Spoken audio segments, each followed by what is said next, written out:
Madame, Messieurs, chers internautes, bienvenue dans votre émission 4e de couverture. L'invité de ce jour, on ne le présente plus. Il est connu comme étant un membre éminent de l'enseignement supérieur. Mais mis à part cette fonction, il a été médiateur de l'Université Cheikh Anta Diop. Il a été également l'un des membres fondateurs du SAES, Syndicat autonome de l'enseignement supérieur. Monsieur Diop, merci d'avoir accepté cette invitation. Merci, M. Top. Merci à Senghane aussi, qui t'accompagne dans cette émission. Je suis très content de vous recevoir dans les locaux actuels du SAES, Syndicat autonome de l'enseignement supérieur, dont je fus un des membres fondateurs. Et comme vous l'avez dit, les syndicats ont une histoire. Le syndicat qui s'appelle aujourd'hui SAES, quand on l'a créé, notre siège se trouvait au niveau du campus du côté donc de l'agence comptable actuelle. Là où vous avez le restaurant du supérieur, c'est là où on avait effectivement notre siège. Le recteur de l'époque, Souleymania, le professeur Souleymania, nous avait donné ce local qui était en fait un espace réservé au personnel. Et donc nous l'avons effectivement reformaté, nous avons fait un investissement, une partie était réservée au restaurant pour permettre aux collègues en même temps de rester sur le campus et de pouvoir prendre leur déjeuner. Et de fil en aiguille, le syndicat a connu des développements et par la suite, effectivement, le professeur Souleymania a pensé d'ailleurs donner cet espace-là, qui, je le signale, était une sorte d'annexe du ministère de la Santé et de l'Action sociale. C'est ce qu'on appelle le camp Jérémy. Et donc, quand il a récupéré cet espace, il y a bien entendu des parties réservées aux cours, mais il a donné au SAES, au Sud-Est, au CIPROS et au syndicat du personnel administratif et technique, donc des locaux. Je pense qu'il faut lui rendre un hommage mérité, parce que je pense, à mon avis, qu'en permettant au syndicat d'être dans le même espace, peut-être que, ma foi, il serait toujours plus solidaire entre eux. Je pense. Nous allons y revenir d'ailleurs. Je rappelle juste à nos internautes et téléspectateurs que M. Babacar Diop Bouba est l'auteur de cet ouvrage, Les syndicats dans l'histoire, regards et partitions universitaires. M. Diop, souvent l'on parle de l'histoire, l'on parle également de l'histoire des syndicats. Quelle est l'utilité de cette histoire? Oui, et dans cet ouvrage d'ailleurs, j'en ai profité en introduction pour permettre à nous Africains de comprendre que l'histoire des syndicats n'est pas une histoire externe à notre histoire. C'est une histoire intimement liée à notre passé, parce que j'ai fait exprès de montrer des textes de l'Égypte pharaonique où on voit des ouvriers qui étaient organisés, ceux qui faisaient les pyramides. Et j'aurais pu même développer davantage, puisqu'on a des textes juridiques qui montrent que ces ouvriers, quand ils avaient des conflits entre eux, ils les géraient eux-mêmes. Aujourd'hui, ce qu'on appelle les prud'hommes. Donc l'Afrique, très tôt, a connu des formes d'organisation sociale qui ont abouti à ce qu'on appelle les syndicats aujourd'hui. C'est vrai que le mot maintenant syndicat, qui est le mot consacré, il est d'origine grecque, là aussi j'ai rappelé, que le mot signifie tout simplement que des personnes s'unissent ensemble pour défendre une cause commune. Donc ce qui ouvre la porte à des syndicats d'ouvriers, mais aussi ça peut être des syndicats de patronat, des syndicats, bon, j'ai même taquiné un peu mes collègues en disant qu'il peut y avoir même un syndicat de criminels. Donc le mot syndicat, c'est qu'on se regroupe ensemble pour une cause. La cause peut être juste, comme peut être injuste, mais c'est subjectif. Quand on est impliqué, on pense que la cause est juste. Quand vous êtes dehors, vous pensez que... Avec un regard extérieur. Voilà, vous pouvez penser que c'est farfelu, que ça n'a pas de raison d'être. l'essentiel, c'est que ceux qui s'unissent travaillent ensemble, se solidarisent et puissent faire avancer, aboutir leurs revendications, se doter de codes d'éthique, parce que sinon également il n'y a pas d'acquis durable. Tout cela a été revu dans cet ouvrage et également le syndicat, une fois qu'il est constitué, maintenant le problème c'est les interlocuteurs. Les interlocuteurs, il peut y avoir l'État, il y a le patronat. D'ailleurs, nous allons y revenir. Oui. Voilà, absolument. Et il y a également les populations aussi. Parce que... Et dans votre chapitre premier, en nous définissant ce que c'est qu'un syndicat, vous avez, vous avez fait des conclusions.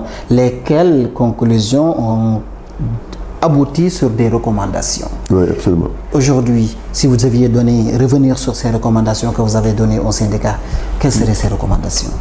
Bon, les recommandations d'abord, au niveau interne, c'est de faire en sorte que la gouvernance, la gestion des syndicats soit une gestion démocratique. Puisque c'est un ensemble de travailleurs qui ont décidé de s'organiser. Et je crois qu'il faut faire en sorte que la libre expression soit donc assumée et également que le syndicat puisse renouveler ses instances. Parce que aussi les syndicats sont arrivés à une phase de l'histoire de l'humanité où on s'était rendu compte de la nécessité d'apporter du sang neuf dans les écoles. Certes, consolider les acquis, mais également renouveler. Parce que s'il n'y a pas de sang neuf, ma foi, le syndicat peut être bloqué. Donc, cette question étant posée, la première recommandation, c'est la gestion démocratique et le renouvellement des instances. C'est-à-dire que la régularité dans donc, les réunions, dans les instances, ça c'est la première. La deuxième recommandation, c'est de faire en sorte que les syndicats en interne soient solidaires. Il faut que les camarades fassent l'effort de discuter ensemble, de trouver des compromis. Sinon aussi, il ne peut pas être fort. Il faut prendre le temps qu'il faut pour s'entendre et faire avancer. Et parmi les recommandations, il y a également les recommandations que vous avez données à l'État, par exemple. Voilà, c'est ça. L'État doit, le syndicat doit également reconnaître et respecter l'État et également les autres acteurs, les autres partenaires, les autres syndicats, et également les populations, doit être à l'écoute des populations. Le syndicat doit aussi faire des études d'impact de ses actions et également le syndicat doit de temps en temps écouter, s'il s'agit d'un syndicat d'enseignants, les étudiants ou les élèves. Qu'est-ce qu'ils pensent? Les parents aussi. On ne peut pas faire fi de ça. Tout cela fait partie des recommandations et je crois que le plus important, c'est d'articuler maintenant les dynamiques internes et les dynamiques externes. Exact. Nous avons vu qu'il y a parfois un lien entre, ça pourrait être un lien même parfois conflictuel entre les syndicats et l'État, d'une part, mais d'autre part, il y a également un autre lien, peut-être pas affectif, mais une certaine continuité entre les syndicats et les partis politiques. Parlons d'abord du lien que je juge parfois conflictuel entre l'État et les syndicats. Qu'est-ce qui peut être à l'origine parfois de ces conflits? Bon, ce qui peut être à l'origine des conflits entre l'État et les syndicats, c'est les différences de position d'abord. L'État est censé gérer tout ce qui concerne la communauté nationale. Les syndicats ont des intérêts catégoriels. Un État doit pouvoir arbitrer. Ça déjà c'est une source de conflit parce que l'État peut estimer que bon, j'ai pas assez de moyens pour satisfaire tout le monde, donc je ne peux donner que ce que je peux. Exact. Le problème maintenant, c'est l'absence de transparence parce que l'État des fois n'est pas transparent, ne dit pas exactement. Moi je me rappelle quand j'étais président de la Fédération de l'éducation et de la recherche qui a été créée par le SAES et l'UDEN et les enseignants indépendants. J'ai dirigé aussi la FEDER pendant 5 ans. Exact. Un des grands conflits à l'époque des programmes d'ajustement, c'est quand le gouvernement disait que je ne peux pas répondre aux revendications. On disait que, mais il faut que le gouvernement montre le tableau des opérations financières de l'État pour savoir exactement ce qu'il paye et ce qu'il ne peut pas. S'il dit qu'il y a un gâteau, ce gâteau qui est donc constitué par le produit national, que ce soit le produit intérieur brut, que ce soit le produit national brut, il faut que aussi le tableau des opérations financières, les syndicats soient informés, sinon le dialogue devient difficile. Exact. Donc c'est ça, à mon avis, la question les de la sources. transparence. Maintenant, bien sûr, l'autorité veut des fois aussi imposer ses points de vue, imposer ses hommes ou ses femmes, ce que le syndicat peut ne pas accepter. Donc voilà un peu les sources de conflits. Quoique parfois, il arrive que vous trouviez un compromis entre l'État et les syndicats. Oui, absolument. Il est arrivé même que les syndicats critiquent l'État. L'État peut se rebiffer. Mais il y a des moments, ils sont condamnés à s'entendre. Les compromis sont nécessaires. Exact. Et le gouvernement a intérêt à écouter les syndicats et à solliciter leur expertise. Les syndicats aussi ont à tenir compte parfois des contraintes de l'État et également à anticiper en leur faisant part d'un certain nombre de suggestions pour que l'institution en question puisse marcher convenablement. Donc leur coopération est nécessaire. Il faut maintenant veiller à ce que il y ait une certaine régularité, ne pas attendre les conflits. Il doit y avoir des moments particuliers de rencontres, des moments réguliers, et ça faciliterait. Bien sûr, il y a le 1er mai ici au Sénégal, mais le 1er mai, c'est l'ensemble des syndicats. Donc, il faut, au niveau catégoriel, qu'il y ait des rencontres. Bien sûr, maintenant, il y a le Comité national pour le dialogue social qui peut veiller à cette permanence des Justement, relations. en parlant du dialogue social, le SAES est bien représenté dans ce dialogue social. Oui, absolument. Ils sont représentés dans les rencontres où le Comité national du dialogue social se réunit. Il y a maintenant une branche du supérieur qui demande à être renforcée. Je pense que les premiers secteurs à être vraiment représentés, c'était les autres ordres d'enseignement dans ce dialogue social. Je me rappelle qu'il y a eu plusieurs rencontres, ce qu'on appelait Sali 1, Sali 2, Sali 3. Les syndicats d'enseignants étaient présents, mais la branche du supérieur a pris du temps pour se structurer, mais je pense qu'aujourd'hui, ça doit être une réalité. Le lien ou la continuité entre les syndicats et les partis politiques, d'ailleurs, souvent, toutefois d'ailleurs, l'État accuse souvent les syndicalistes d'opposants, de membres éminents de partis politiques et qu'ils peut-être parfois s'attribuent de cette casquette pour faire face à l'État. Quelle est la relation qui existe entre les syndicats et les partis politiques? Bon, comme on l'a dit tout à l'heure, les syndicats, c'est des formes organisées.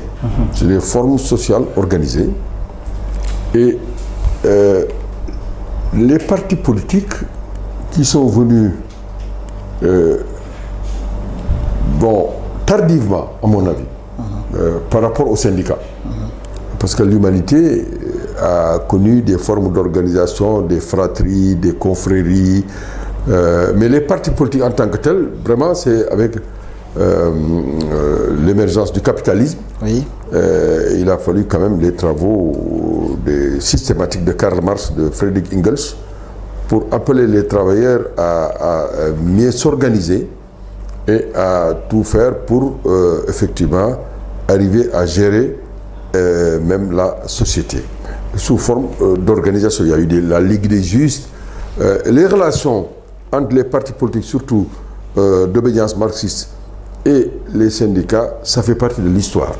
Et même dans l'histoire du Sénégal également. Les partis démocratiques, le président Senghor, les présidents Mamadou Dia, dans leur combat contre la SFIO de Lamine Gueye, se sont appuyés sur des syndicats. Donc, le mouvement syndical forme des cadres aguerris.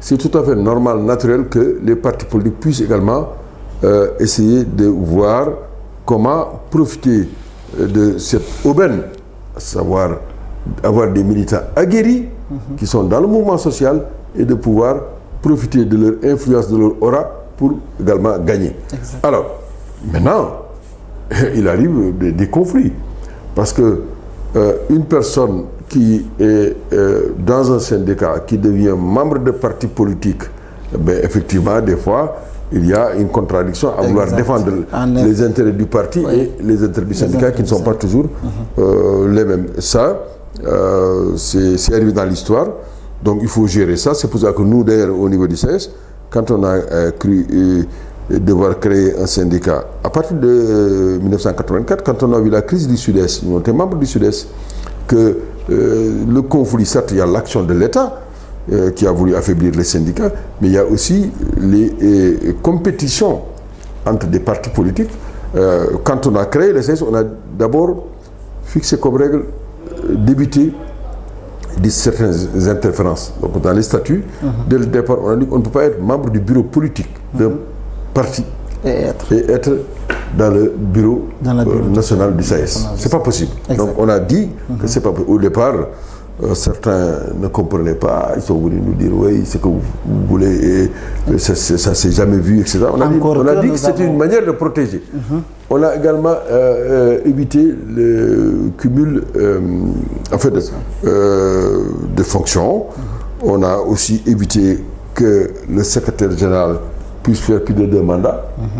Tout ça, c'était pour protéger l'organisation syndicale. Bien sûr, quand on prend ces mesures, des fois on peut dire ouais, il y a des risques à force de changer. Vous allez vous installer dans l'instabilité. Moi-même, quand cette disposition a été acceptée, après mes 2 mandats, il y avait des camarades qui pensaient qu'il fallait faire sauter le verrou. Et on a voté démocratiquement. Moi, j'étais contre qu'on puisse changer les statuts encore. Et maintenant, vous savez, les mouvements sociaux ont des dynamiques. Et on a voté, heureusement, il y avait 50-50. 50 votes démocratiques, qui est transparent. Il y a eu 50% qui veulent qu'on maintienne les statuts, 50% des gens qui voulaient changer les statuts. Ce qui nous a sauvés, en fait, ceux qui étaient pour le respect des principes dès le départ, ce qui nous a sauvés, c'est quand on faisait même les statuts, il y avait beaucoup de juristes dans la CS et ils avaient mis, on avait verrouillé, on avait dit que ceux qui veulent changer, parce qu'après tout c'est la démocratie, il faut qu'ils aient 2 tiers des voix.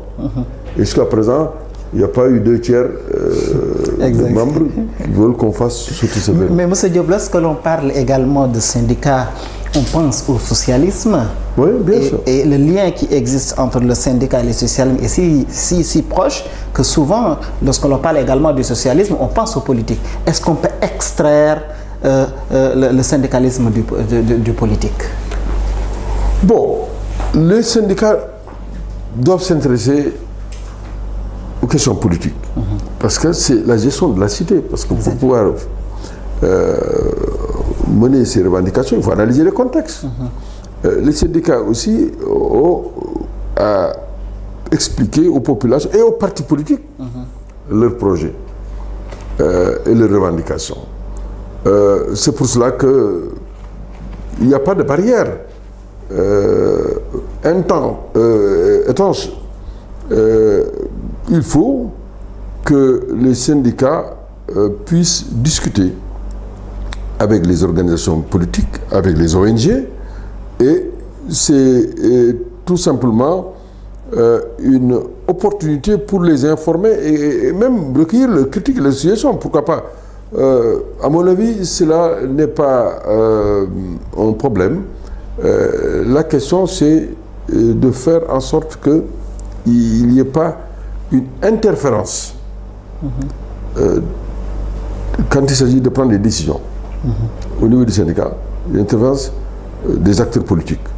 Ça, un syndicat qui se respecte doit d'abord écouter sa base et tenir compte de cela et également voir également les objectifs qui s'est fixés. Sinon, ça devient difficile à gérer. Bon, le CS l'a bien réussi. Moi, je me rappelle quand on a créé le CS, le Parti socialiste à l'époque, puisque vous avez parlé des socialistes, avait demandé à ses militants de ne pas être dans le CS et d'aller dans les syndicats qui sont des syndicats proches du Parti socialiste. Mais les camarades universitaires ont toujours refusé. Ils ont dit que leurs intérêts se trouvent à l'intérieur du CS. Donc, si le syndicat est sur cette voie, il se renforcera toujours et il n'aura pas de problème à pouvoir effectivement dialoguer avec les partis politiques. Les partis politiques doivent respecter. Nous, quand on avait créé le SAES, on a aussi bien discuté avec les partis du pouvoir qu'avec les partis qui étaient dans l'opposition. Je me rappelle, et on avait même innové. Il y avait des choses qu'on a eu à apporter, à savoir appeler les candidats aux élections et leur poser des questions. Ces candidats, à l'époque, jouaient le jeu. Aujourd'hui, ce que les ONG font, ce que d'autres acteurs de la société civile, ce que les médias font, mais ça a eu à le faire. On a eu à appeler ici à l'NDSS, les candidats, à l'époque, je me rappelle, c'était Ablaye Wade. Le président Diouf avait envoyé un de ses ministres, mais bon, nous, on avait réussi à les faire dialoguer et à discuter avec eux sur le projet de société. Le projet de société. Absolument. Alors, avant que le socialiste, maintenant, vous avez posé la question. Les partis dits de gauche, les partis progressistes, entre guillemets, étant plus proches parfois des mouvements syndicaux, c'est tout à fait normal parce que tout dépend de la définition de la société civile. Il y a certains acteurs qui pensent que la société civile, c'est l'ensemble des organisations qui ne sont ni pour le prince ni pour les marchands. C'est donc les citoyens qui les intéressent. Exact. Bon, maintenant vous savez, quand on est dans l'opposition, même quand on est un parti politique, on a tendance à aller avec les mouvements sociaux, à les soutenir. Exact. Et les syndicats aussi ne peuvent pas, à mon avis, dire qu'on traite de la même manière aussi bien les partis au pouvoir que les partis qui sont dans l'opposition. Souvent c'est très difficile parce que les partis de l'opposition soutiennent les revendications des syndicats. Et donc on ne peut pas les traiter de la même manière entre ceux qui sont au pouvoir et qui refusent de donner satisfaction aux revendications et ceux qui, maintenant, sont dans l'opposition. Des fois, ils ont tendance à soutenir, mais dès qu'ils arrivent au pouvoir, des fois, ils ont d'autres réalités. Mais à ce moment, le syndicat également en tient compte. Exact. Avant la création... Il n'y a pas de fidélité absolue entre syndicats et les interlocuteurs. Hein. Exact. Avant la création du SAES, il y avait le SUDES. Dans quelles conditions, donc, vous aviez trouvé opportun de créer un nouveau syndicat que vous jugerez peut-être plus apte à pouvoir défendre les intérêts des enseignants? C'est expliqué dans le livre. On a fait, en 84, un diagnostic, on a fait un manifeste. On a pas 103 où vous parlez voilà. On a même donné les manuscrits. On s'est retrouvé dans une situation où le Sud-Est avait donc deux branches. Il y avait un éclatement. Il y a un appel Sud-Est, pour parler simplement, parce que ce que les gens comprennent, Sud-Est dirigé par Mamadou Ndoye et Sud-Est dirigé par Madior Diouf. Et il y avait des revendications, la situation était difficile au niveau du supérieur, même si nous tous on était dans le Sud-Est. Je signale qu'il y avait aussi l'APAES, l'association des professeurs de l'enseignement supérieur, qui était une sorte d'amicale. Voilà un peu le contexte. Mais on voulait poser des actes. On avait demandé au bureau du Sud-Est, qui avait éclaté, de déposer un préavis. Personne n'a voulu déposer un préavis pour prendre en charge nos revendications. On a dit qu'on va créer un comité d'initiative pour créer un syndicat autonome de l'enseignement supérieur. En 84, et on était une soixantaine. Et on a commencé à donc, poser les jalons et on a fait une AG constituée par la suite en 85 et ainsi de suite. On a tenu notre congrès. Et moi j'ai été secrétaire général. Et donc après c'est le professeur Moussa Samb en 90 qui a pris le relais. Ensuite le professeur Falelu Ndiaye, professeur Abdou Salam Sall et ainsi de suite. Sidi Ababakar, il y a Ibra Diène qui a été un des secrétaires généraux et maintenant c'est le professeur Malik Fall. Exact. Voilà, en gros, vous avez dû remarquer que la plupart des secrétaires généraux sont de Dakar, de l'UCAD. Oui. Vous avez dû remarquer aussi que Pour le moment, il n'y a que des hommes, il n'y a pas encore de femmes. J'allais y venir. Voilà parce un que peu l'itinéraire. Mais le syndicat a femmes. connu des mutations aujourd'hui. Oui. Ce n'est plus seulement à Dakar, et il n'est pas exclu un jour que le secrétaire général puisse venir des universités qui se trouvent... Aujourd'hui, quel est le statut des femmes dans le SAES?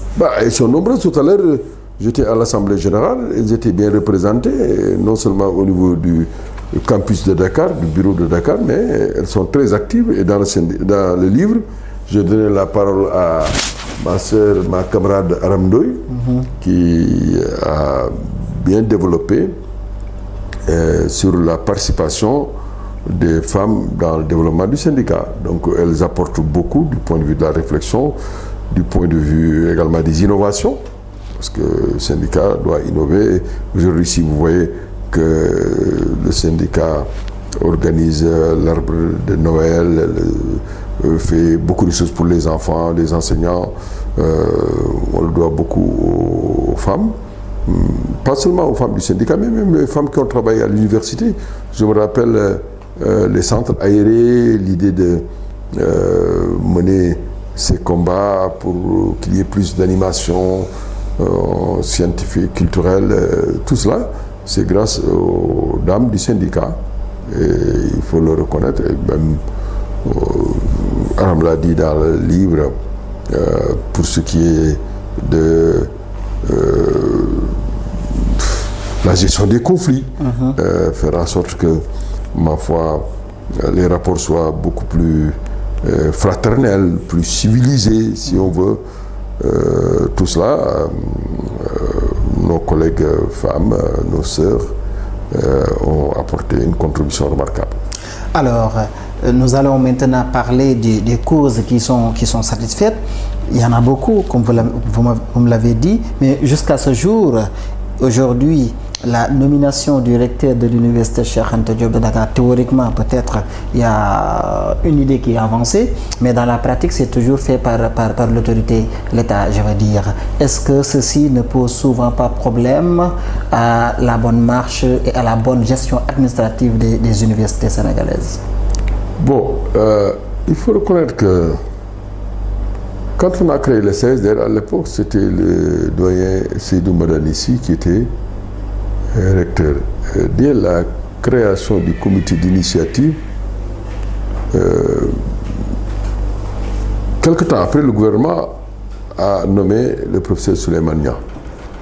Donc c'est assez intéressant, parce que quand même une des revendications, c'était que, à propos de la gouvernance, que les recteurs soient élus par leur père. Beaucoup d'eau a coulé, on a mis un peu d'eau dans notre bissap, pour ne pas dire dans le vin, ou un peu d'eau dans le thé. On a dit à un moment qu'il fallait qu'il y ait appel de candidature. Bon, bref, ça a évolué. Aujourd'hui, théoriquement, dans la gestion des universités, on devait tenir compte de cette dynamique. Parce que même que ce soit les discussions avec la Banque mondiale, qui est intervenue dans le jeu à un certain moment, dans les années 90, pour donner son point de vue sur la question, on était tombé d'accord qu'il fallait quand même faire en sorte que les enseignants aient leur mot à dire. Bon, certains diront que oui, la plupart du temps, les recteurs qui sont choisis ont été parfois doyens de faculté ou directeurs du UFR. Le débat de fond, c'est que une université qui se respecte, qui veut être efficace, doit tenir compte de ces changements qui sont importants dans la gestion des établissements, à savoir faire confiance aux membres de la communauté universitaire et leur demander leur avis. Exact. La question de l'autonomie des universités, la question des franchises, c'est un des rares combats qui ne s'est pas matérialisé par des victoires concrètes qu'on voit. Jusqu'à présent, comme vous dites, c'est l'autorité qui nomme. C'est pas seulement pour Dakar, mais c'est pour l'ensemble des universités. Jusqu'à présent, c'est l'autorité politique qui décide. Bon, j'ai même dit à mes camarades de SAES, c'est bon de faire une étude sur les franchises universitaires, sur leur histoire, sur les violations qu'il y a eu, non seulement de la part de l'État, mais aussi de la part des étudiants. De la part des enseignants aussi. Et savoir qu'est-ce que c'est. Donc, ce cadre des franchises universitaires et son fonctionnement, et pourquoi on a intérêt à normaliser et à renforcer les dispositifs démocratiques et républicains.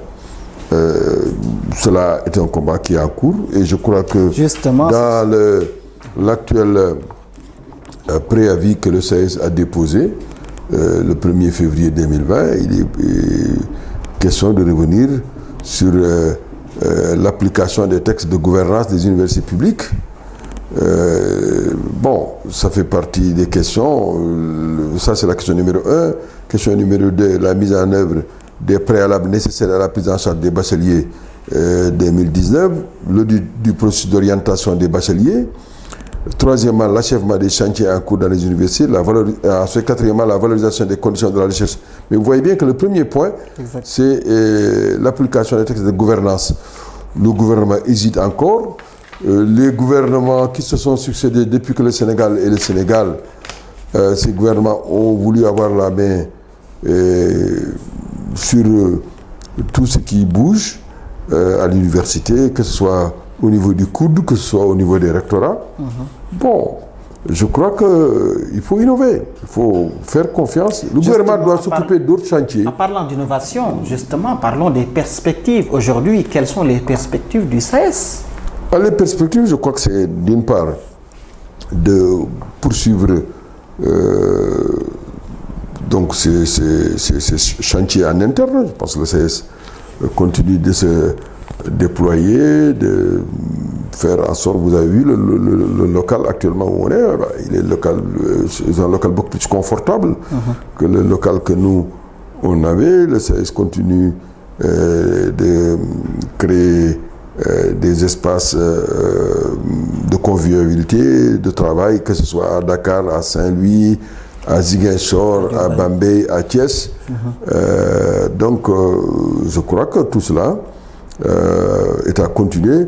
Le SAES a comme chantier aussi, je crois, de faire en sorte que les enseignants travaillent dans de meilleures conditions, donc qu'ils aient des bureaux, qu'ils puissent avoir des équipements nécessaires, que les universités également aient les moyens de leur politique. Donc ces chantiers-là sont à parfaire. Le SAES également doit apporter sa contribution à l'unité du mouvement syndical enseignant.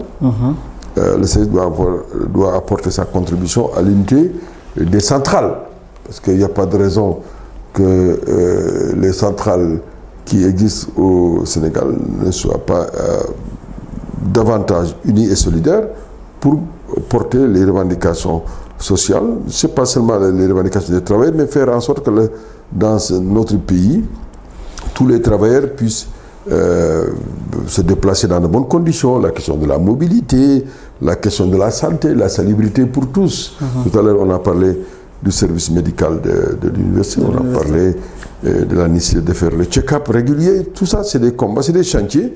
Et le SAES, je pense que intervient de manière systématique au niveau des mutuelles, que ce soit les mutuelles de l'enseignement supérieur. Le SAES également a une action en direction des coopératives. Moi, la maison que j'habite, c'est une coopérative, la CESPI, qui donc l'a mise en place. Cette coopérative, mais c'était avec le soutien du SAES.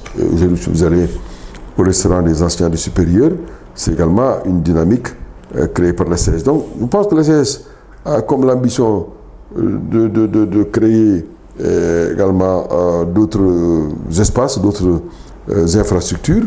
Ces chantiers-là, je suis sûr que si vous discutez avec le secrétaire général, il pourra vous en dire davantage. Et moi, je suis ça régulièrement.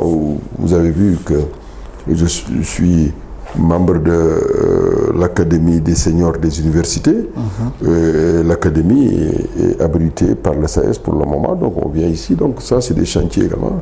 Le SAES s'intéresse au sort des enseignants qui sont à la retraite et je pense qu'il va apporter sa contribution à l'épanouissement des seniors et des collègues également assistants, maîtres de conférences. Tout ça, ça fait partie de la communauté, donc, et développer cette solidarité. Monsieur Diop, on me signale que c'est la fin de l'émission. C'est toujours un honneur de vous accueillir, de discuter avec vous. En tout cas, merci d'avoir accepté cet entretien. Mais c'est moi qui vous remercie et je vous souhaite également de faire en sorte qu'il y ait de plus en plus de publications, également que l'Harmattan puisse se développer, et également toujours apporter sa contribution à l'élévation du niveau culturel et scientifique des citoyens. Merci beaucoup, Monsieur Diop. Chers internautes, merci d'avoir suivi cette émission et à la prochaine.